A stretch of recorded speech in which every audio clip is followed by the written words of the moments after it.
आता सगळ्यात महत्त्वाचं आहे शेतातलं अग्नितत्व कसं बॅलन्स करायचं.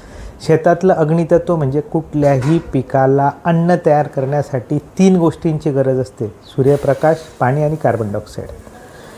कार्बन डायऑक्साईड आपण बघितलं वायुतत्व, आता बघणार आहे अग्नितत्व सूर्यप्रकाश.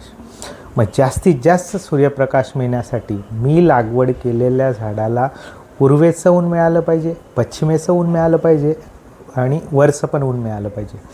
त्यामुळे आपल्या शेतात जास्तीत जास्त अन्ननिर्मिती होणार आहे. जितका जास्त सूर्यप्रकाश तितकी जास्त अन्ननिर्मिती आहे. परदेशात 10 गुंठ्यात 100 टन टोमॅटो काढतात. 12 तास सूर्यप्रकाश दिला जातो, आर्टिफिशियल लाईट क्रिएट केला जातो, हॅलोजन बल्ब लावले जातात.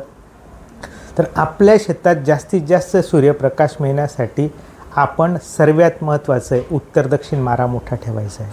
ज्यावेळेस तुम्ही उत्तर दक्षिण मारा मोठा ठेवणार त्यावेळेस आपल्या झाडाला पूर्वेचं ऊन, पश्चिमेचं ऊन आणि वरचं पण ऊन मिळणार आहे. दुसरं, आपण आपल्या शेतातलं अग्नितत्व बॅलन्स करायचं आहे तर आपल्या पिकाच्या स्पेसिंग बदलवायचं आहे, अंतर बदलवायचं आहे.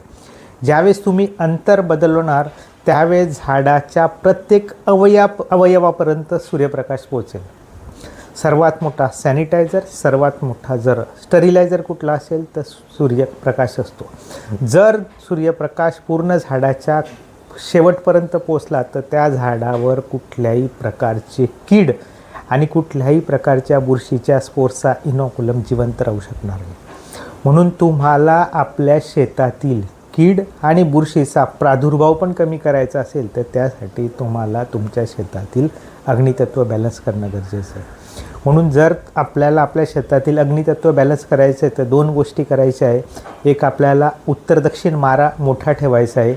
कृषी शास्त्रानुसार पण पाण्याच्या प्रवाहाची दिशा ही उत्तर दक्षिणच ठरलेली आहे. म्हणून आपल्याला उत्तर दक्षिण मारा एक मोठा ठेवायचा आहे. आणि दुसरी गोष्ट, आपल्याला जे पण पीक लावताय त्या पिकाचे आपल्याला अंतर बदलायचे. अशा पद्धतीने तुम्ही केलं तर तुमच्या शेतातील अग्नितत्व बॅलन्स होणार आहे आणि अग्नितत्व बॅलन्स झालं तर उत्पन्न वाढणार आहे.